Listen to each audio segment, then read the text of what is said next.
नमस्कार,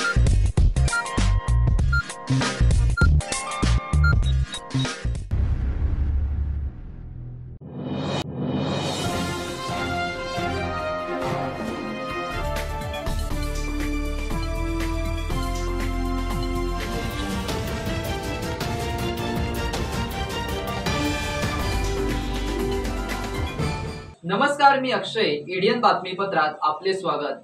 आज दिवसभरात घडलेल्या घटनांचा आढावा आपण घेणारच आहोत. तत्पूर्वी नजर टाकूया आजच्या ठळक घडामोडींवर. माजी नगराध्यक्ष SM कमर यांच्या वतीने खुलताबाद येथे इफ्तार पार्टीच्या माध्यमातून दिला हिंदू मुस्लिम एकतेचा संदेश. हिंदू बांधवांची मोठ्या संख्येने उपस्थिती. मागील आठवड्यात मराठा समन्वयकांच्या झालेल्या बैठकीत मराठा आरक्षण याचिकाकर्ते विनोद पाटील यांच्या समर्थकांनी मारहाण केल्याचा विकीराजे पाटील यांचा गंभीर आरोप. आता बघूया सविस्तर बातम्या.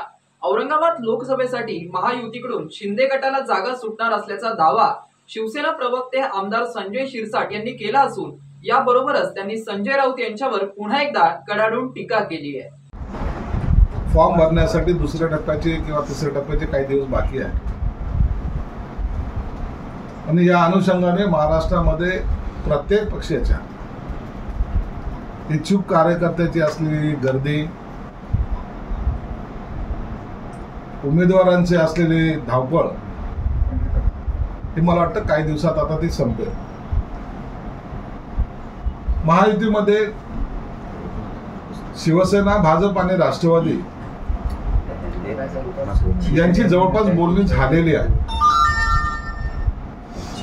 एखाद्या दुसऱ्या जागे संदर्भामध्ये जी काही चर्चा करायची ती सुद्धा आज मला वाटतं शिंदे साहेबांच्या वर्षा निवासस्थानी कंप्लीट होईल. उमेदवाराची घोषणा जवळपास 1 ते 2 दिवसामध्ये होण्याची शक्यता आहे.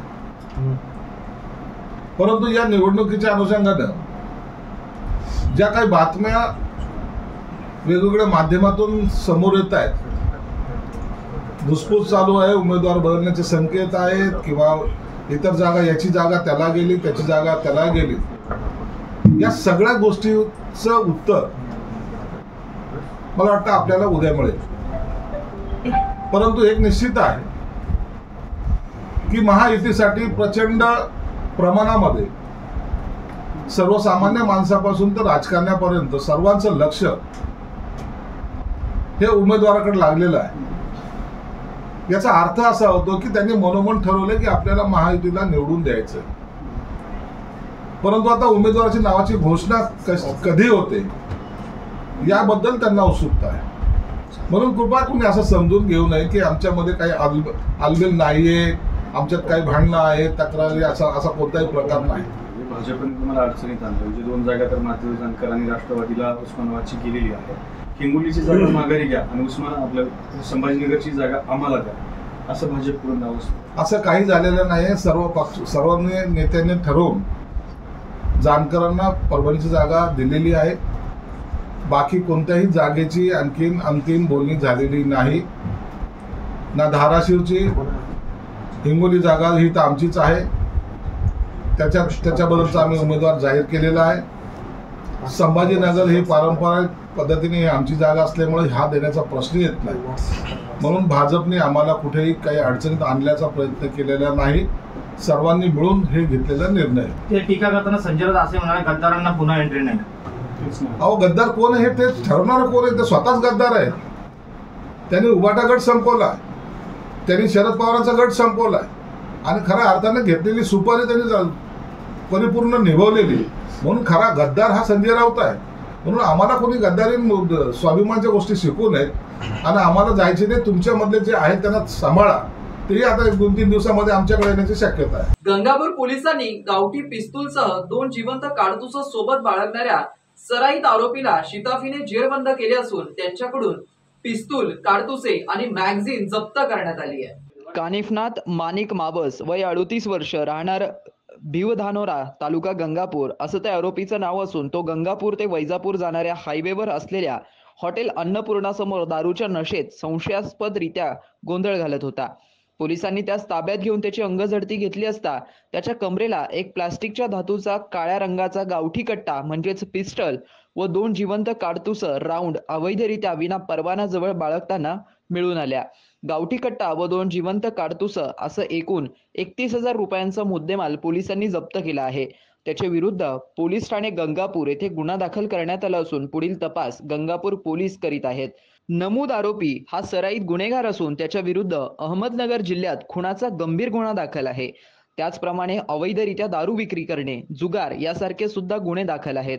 सदरची कारवाई पोलीस अधीक्षक मनीष कलवानिया, अपर पोलीस अधीक्षक सुनील कृष्ण लांजेवार, उपविभागीय पोलीस अधिकारी दिलीप भागवत यांच्या मार्गदर्शनाखाली पोलीस निरीक्षक सत्यजित ताईतवाले, सहाय्यक पोलीस निरीक्षक केदारनाथ पालवे, पोलीस उपनिरीक्षक सुभाष झोरे, पोलीस अंमलदार अमोल कांबळे, दिनकर थोरे, अभिजित डहाळे, तेनसिंग राठोड, ज्ञानेश्वर चव्हाण यांनी केले आहे. काँग्रेस नेते तथा माजी विरोधी पक्षनेते अफसर खान यांनी वंचित बहुजन आघाडीत प्रवेश केला असून त्यांच्या प्रवेशानंतर वंचित बहुजन आघाडीच्या वतीने याबाबत घोषणा करण्यात आली आहे.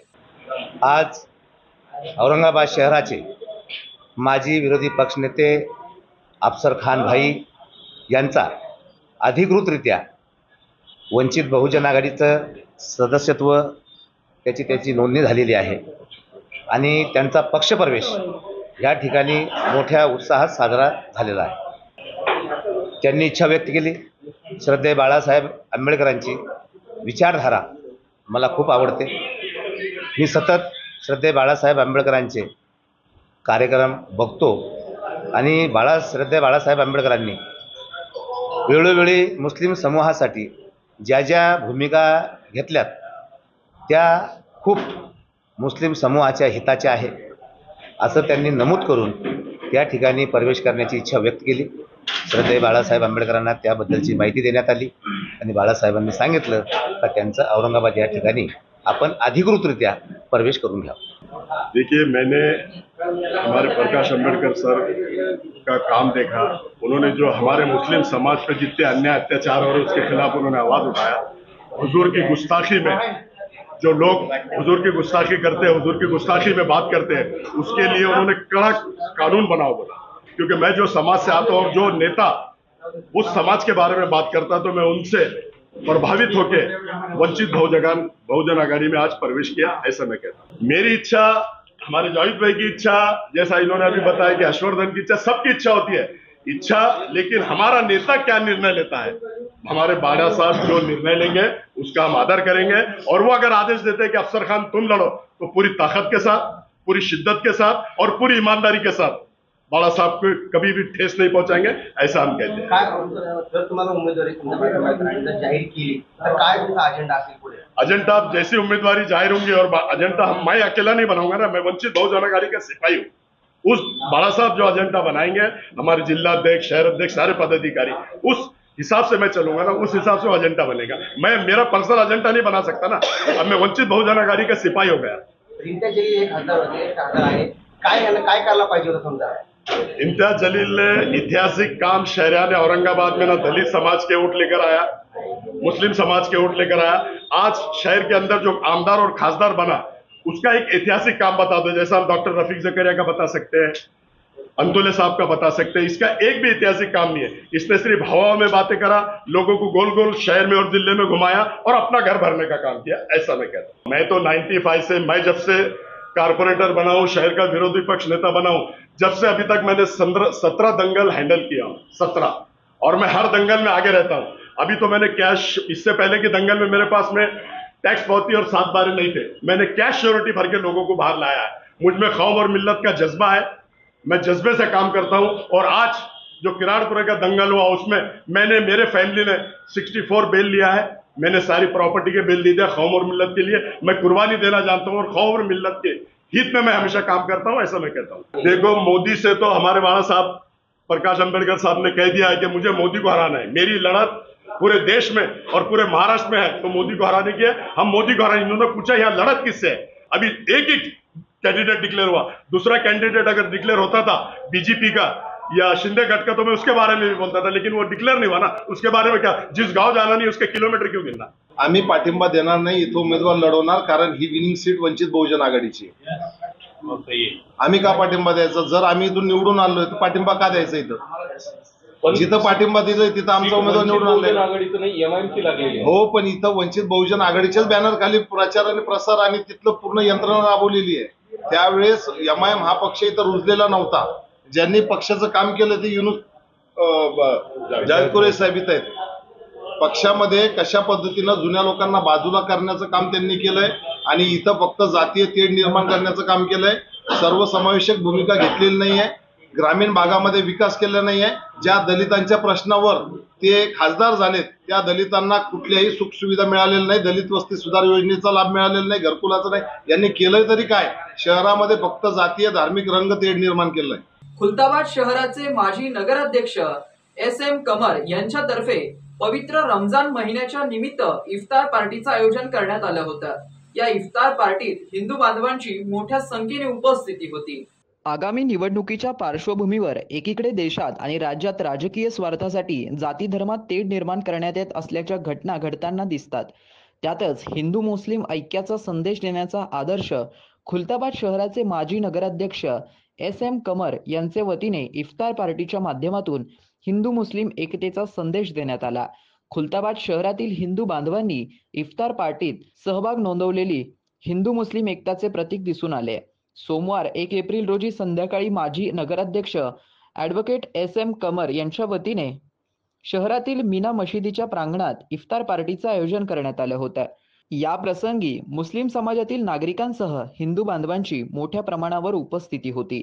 यावेळी पोलीस निरीक्षक धनंजय फराटे, कोहिनूर शिक्षण संस्थाचे अध्यक्ष डॉक्टर मजहर खान, माजी उपनगराध्यक्ष नवनाथ बारगळ, मनोहर लाळे, माजी उपसभापती दिनेश अंभोरे, उमेश सावजी, जिल्हा उपाध्यक्ष प्रकाश वाकळे, शहर अध्यक्ष परसराम बारगळ, सतीश दांडेकर, माजी नगरसेवक डॉक्टर मोइनुद्दीन कादरी, अविनाश कुलकर्णी, राष्ट्रवादी काँग्रेसचे शहर अध्यक्ष गजानन फुलारे, अनीस जागीरदार, मच्छिंद्र लिंगायत, माजी उपनगराध्यक्ष सलीम कुरेशी, मुझफ्फर अहमद, रईस जागीरदार, मोहम्मद नईम, इम्रान जागीरदार, दरगाह कमिटीचे सदस्य शेख कामरोद्दीन, व्हॉइस ऑफ मीडिया पत्रकार संघटनाचे तालुकाध्यक्ष विजय चौधरी, सुनील घोडके, शेख जमीर, सलमान खान, हुसेन पटेल यांच्यासह हिंदू मुस्लिम समाज बांधव मोठ्या संख्येने उपस्थित होता.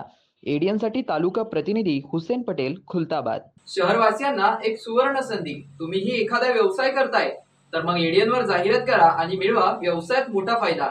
तर वाट कसली पाहताय? आताच खाली दिलेल्या नंबरवर संपर्क साधा. इथे वेळ झाली आहे एका छोट्याशा ब्रेकची. कुठे जाऊ नका, पाहत रहा एडियन न्यूज.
दिवाळी धमाका. छत्रपती संभाजीनगरमध्ये प्राईम लोकेशनवर आलिशान 2 BHK row houses. Beed bypass road, Satara परिसरापासून फक्त 200 मीटरच्या अंतरावर. हिवाळी पाटील लॉन्स पासून फक्त 400 मीटरच्या अंतरावर. आकर्षक किमतीत रो हाऊसचे मालक व्हा आणि आकर्षक बक्षिसे जिंका.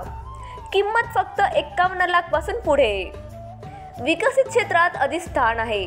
वैयक्तिक रो हाऊससाठी प्रशस्त पार्किंग, त्याचबरोबर private garden, video door bell, सौर सिस्टीम. जागेचा पत्ता प्लॉट क्रमांक 14P 15 2425P, Beed bypass, Satara परिसर, छत्रपती संभाजीनगर, औरंगाबाद. खरेदीसाठी आमचा कॉन्टॅक्ट नंबर आहे 9860056488. सर्व बँक कर्ज उपलब्ध आहेत. अटी आणि शर्ती लागू. मस्त मास्क पहना रे तूने. Thank you sir. वो जान बचाने के लिए पहनना पड़ता है ना सर. रेडीमेड है या टेलर मेड है? ऑनलाइन ऑर्डर किया है सर. एक और है ना सर. देना. बहुत मस्त लगे आपको. ये ना सर. सर ना भाई, जान बचाने के लिए बाइक चलाते वक्त सिर्फ खोपड़े पे मास्क पहनेगा तो खोपड़े को कौन बचाएगा? समझ गया सर. हेलमेट ऑनलाइन ऑर्डर कर, वरना हमेशा के लिए ऑफलाइन हो सकता है. Okay sir. ये ले. चल हम ये भी ऑनलाइन भर दे. हेलमेट पहने, ट्रैफिक नियमों का पालन करे, जिंदगी के सफर को सुरक्षित रखे.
ब्रेक नंतर पुन्हा एकदा स्वागत. आपण बघत आहात इंडियन बातमीपत्र. 29 मार्च रोजी मराठा मंदिर येथे सकल मराठा समाजाच्या वतीने आगामी लोकसभेच्या निवडणुकीच्या पार्श्वभूमीवरती एक बैठक बोलवण्यात आली होती. यात विकी राजे पाटील या तरुणाला मारहाण करण्यात आली होती. यानंतर विकी राजे यांनी आज पत्रकार परिषद घेत थेट विनोद पाटील यांच्या समर्थकांनी आपल्याला मारहाण केल्याचा आरोप केलाय. पत्रकार परिषदेमध्ये मला एवढं सांगायचं आहे की मला न्याय पाहिजे. आज जे मी तीन दिवसानंतर आज 4-5 दिवस झाले मी ह्या हॉस्पिटलमध्ये. मी माझ्या मनस्थितीत सुद्धा नव्हतो की मला काय बोलायचं आणि काय नाही. आज मला त्या गोष्टीचा ह्या गोष्टी वाटल्या की सत्य जे आहे ना ते सत्य जगासमोर आलं पाहिजे. ह्या सत्याच्या गोष्टी आहे सगळ्यात महत्त्वाचं. त्या ठिकाणी त्या दिवशी झुंडशाही करून 15-20 जणांनी टोळक्यांनी माझ्यावर मारहाण केली. माझा मुद्दा काय होता? माझा मुद्दा हा होता की सर्वसामान्य विस्थापितांना न्याय भेटला पाहिजे. गरजवंत जे आहे, जे उभा राहणारे लोकसभेच्या पटलावर, त्यांची नावं आपण त्या पद्धतीत सगळ्यांची नावं घेऊ आणि ते नावं आपण मनोजदादांकडे पाठवू, आदरणीय संघर्ष योद्धा. कारण ते जे डिसिजन घेतील ते सर्वस्वी आपल्याला ते मान्य राहील आणि त्या जो उमेदवार दादा उभा करतील त्याच्या पाठीमागे आपण एक खट्टा मताने मराठा समाज म्हणून आपण उभा राहू. हा सर्वसामान्याचा माझा मुद्दा होता. मग तुम्ही मला 15 ते 20 जणांच्या टोळक्यांनी माझ्यावर मारहाण केली. तुम्ही बघितलं असेल व्हिडिओमध्ये. डोक्यावर मारलं, पोटात मारलं, बरेचसे मला अजून त्रास होतो आहे. कोणी खवट्याने मारलं, बऱ्याचशा 20 जणांच्या टोळक्यांनी माझ्यावर हे केलं. मग ही दडपशाही कोण खपून घेणार? सर्वसामान्य घेणार का? माझ्यासारखे महाराष्ट्रामधले बरेचसे सर्वसामान्य आज जर माझ्यावर झाले तर उद्या कोणावर होऊ शकते दडपशाही. तर आज आवाज ह्या गोष्टीत उठवला पाहिजे. आज जर मी हारलो तर उद्या कोणीच येणार नाही या गोष्टीच्या पुढे. दादांनी संपर्क केला. दादांचं एकच म्हणणं आहे की अन्यायाच्या विरोधात जर असेल तर 100%. कारण दादांचे मला 2 ते 3-4 फोन येऊन गेले दादांचे. कारण दादांना पण ते वेगळं वाटलं. पहिल्या दिवशी दादांना तो एक वेगळा संदेश गेला त्या ठिकाणी, अंतरवाली सराठी या ठिकाणी. पण त्याच्यानंतर दादांनी तो ॲक्च्युअल व्हिडिओ बघितला. ॲक्च्युअल व्हिडिओ आहे माझ्याकडं, म्हणजे सगळीकडं आहे. पण जो व्हिडिओ त्यांच्याकडं गेला त्याच्यानंतर दादांनासुद्धा एक हळहळ झाली त्या गोष्टीची. 100% मारण्याच्या उद्देशाने होतं. त्यांचा प्लॅनिंग होता की कुठेतरी एक, आता शेवटी कसं आहे की 10 वर्षापासून मी समाजाचं काम करतो आहे. 1 रुपयासुद्धा मी कोणाकडून घेतलेला नाही. तुम्ही बघत असाल प्रत्येक गोष्टीत आहे मी. आणि त्या पद्धतीत त्यांना एक चुकीची भावना माझ्या पद्धतीत तयार करायची होती त्या ठिकाणी. आणि मी मुद्दा हा सर्वसामान्याचा मांडत होतो. आणि प्रस्थापितांनी हा विषय केला. प्रस्थापितांनी माझ्यावर हे आक्रमण केलं. सर, बजाजनगर येथे पाण्यावरून हाणामारी झाल्याची घटना घडली असून सदर घटना सीसीटीव्ही मध्ये कैद झाली आहे। या प्रकरणी मारहाण करणाऱ्या विरोधात वाळूज एमआयडीसी पोलीस ठाण्यात 6 जणांवरती गुन्हा दाखल करण्यात आला आहे। बजाजनगर येथे पाण्यावरून हाणामारी झाल्याची घटना घडली आहे। या प्रकरणी वाळूज एमआयडीसी पोलीस ठाण्यात ताराचंद खोसे यांच्या फिर्यादीवरून भास्कर आरगडे सह 5 जणांवर गुन्हा दाखल करण्यात आला आहे। बोरवेलचं पाणी भरण्यावरून भास्कर आरगडे आणि त्यांच्या इतर सहकाऱ्यांनी ताराचंद ठोसे आणि त्यांच्या पत्नीला मारहाण केल्याची घटना घडली आहे। सदर घटना ही सीसीटीव्हीत कैद झाली आहे। या घटनेची 6 जणांविरोधात एमआयडीसी पोलीस ठाण्यात गुन्हा दाखल करण्यात आला आहे। पोलीस अधिक तपास करत आहेत। डॉक्टर बाबासाहेब आंबेडकर मराठवाडा विद्यापीठाच्या पदवी अभ्यासक्रमाच्या म्हणजेच रिपीटर परीक्षा मंगळवारपासून सुरळीतपणे सुरू झाल्या आहेत, तर पदवी अभ्यासक्रमाच्या नियमित विद्यार्थ्यांची परीक्षा 15 एप्रिल पासून सुरू होत असून एकूण 2,47,709 विद्यार्थी ही परीक्षा देणार आहेत। डॉक्टर बाबासाहेब आंबेडकर मराठवाडा विद्यापीठाच्या पदवी अभ्यासक्रमाच्या परीक्षा रिपीटर 2 एप्रिल पासून सुरू झाल्या आहेत। कुलगुरू डॉक्टर विजय फुलारी यांच्या मार्गदर्शनाखाली परीक्षेचं नियोजन करण्यात आलं आहे।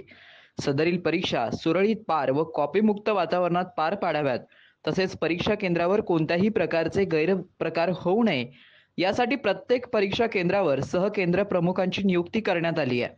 उन्हाळी 2024 परीक्षांचे निकाल विहित मुदतीत जाहीर होण्याच्या दृष्टीने पदवी अभ्यासक्रमासाठी जिल्हानिहाय 16 मूल्यांकन केंद्र आणि पदव्युत्तर अभ्यासक्रमासाठी 8 मूल्यांकन केंद्र निश्चित करण्यात आले आहे। पदवी अभ्यासक्रमाच्या नियमित विद्यार्थ्यांची रेग्युलर परीक्षा 15 एप्रिल पासून सुरू होणार असून पदव्युत्तर अभ्यासक्रमाची परीक्षा एप्रिल अखेरीस सुरू होणार आहे। पदवी अभ्यासक्रमाच्या विद्यार्थ्यांची रिपीटर व रेग्युलर असे सर्व एकूण संख्या 2,47,709 विद्यार्थी परीक्षा देणार आहेत। यामध्ये सर्वाधिक 95,948 विद्यार्थी हे विज्ञान अभ्यासक्रमाचे आहेत, तर कला शाखेचे 69,848 व वाणिज्य अभ्यासक्रमाचे 46,803 विद्यार्थी आहेत, अशी माहिती परीक्षा व मूल्यमापन मंडळाच्या संचालक डॉक्टर भारती गवळी यांनी दिली आहे। तसेच लोकसभा निवडणुकीच्या पार्श्वभूमीवर कर्मचारी व प्राध्यापकांचे प्रशिक्षण असल्याने येत्या शनिवारी दिनांक 6 होणारा पेपर पुढे ढकलण्यात आला आहे। संबंधित अभ्यासक्रमाच्या अखेरच्या पेपरच्या दुसऱ्या दिवशी सदर पेपर घेण्यात येईल, असेही परीक्षा विभागाच्या वतीने कळविण्यात आले आहे। सामाजिक कार्यकर्ते अरुण रोडगे यांच्या वाढदिवसाच्या निमित्ताने स्वामी विवेकानंद उद्यानात वृक्षारोपण करून वाढदिवस साजरा करण्यात आलाय। सामाजिक कार्यकर्ते तथा सेवानिवृत्त पोलीस अरुण रोडगे हे नेहमीच वृक्षारोपण आणि संगोपनासाठी अग्रेसर असतात। त्यांचा वाढदिवस देखील स्वामी विवेकानंद उद्यान येथे झाडे लावून मोठ्या उत्साहात साजरा करण्यात आला। या प्रसंगी NP दराडे, गम पिंजरकर आणि गिरी यांनी मनोगत व्यक्त करून शुभेच्छा दिल्या। गोदावरी शाळेची विद्यार्थिनी प्रांजल राजू म्हस्के हिने विविध फुलांचा सुंदर असा गुलदस्ता तयार करून तो भेट देत रोडगे यांना शुभेच्छा दिल्या, तर उपस्थित सर्व उद्यानप्रेमींच्या वतीने त्यांना शुभेच्छा देण्यात आल्या। या प्रसंगी झाडे लावून वाढदिवस साजरा करण्यात आला। त्यांच्या वाढदिवसाच्या निमित्ताने स्वामी विवेकानंद उद्यानात वृक्षारोपण करण्यात आले। यावेळी स्वामी विवेकानंद गार्डन येथील गार्डन ग्रुपचे वरिष्ठ सदस्य, स्वामी विवेकानंद व्हॉट्सअप गार्डन ग्रुपचे सर्व सदस्यांची उपस्थिती होती। याबरोबरच स्वामी विवेकानंद गार्डन येथील गार्डन ग्रुपचे सदस्य तथा महानगरपालिकेत कार्यरत असलेले अधिकारी RK गाडेकर यांच्या मातोश्री सखुबाई कचरू पाटील गाडेकर यांचे काही दिवसांपूर्वी वृद्धापकाळाने वयाच्या 100व्या वर्षी निधन झालंय। त्यांना गार्डन ग्रुपच्या वतीने श्रद्धांजली अर्पण करण्यात आली। त्यानंतर त्यांच्या आठवणीत स्वामी विवेकानंद उद्यान येथे मंगळवारी सकाळी श्रद्धांजली सभेचं आयोजन करण्यात आलं होतं। यावेळी 2 मिनिटं मौन बाळगून सर्वांच्या वतीने श्रद्धांजली अर्पण करण्यात आली, तर उद्यानात त्यांच्या आठवणीमध्ये वृक्षारोपण करून श्रद्धांजली अर्पण करण्यात आली आहे। शेवटी पुन्हा एकदा नजर टाकूया आजच्या ठळक घडामोडींवर। माजी नगराध्यक्ष SM कमर यांच्या वतीने खुलताबाद येथे इफ्तार पार्टीच्या माध्यमातून दिला हिंदू मुस्लिम एकतेचा संदेश। हिंदू बांधवांची मोठ्या संख्येने उपस्थिती। मागील आठवड्यात मराठा समन्वयकांच्या झालेल्या बैठकीत मराठा आरक्षण याचिकाकर्ते विनोद पाटील यांच्या समर्थकांनी मारहाण केल्याचा विकीराजे पाटील यांचा गंभीर आरोप। याबरोबरच हे बातमीपत्र इथेच संपलं। पुन्हा भेटूया पुढील बातमीपत्रात। तोपर्यंत पाहत रहा आपल्या हक्काचं बातमीपत्र ADN न्यूज।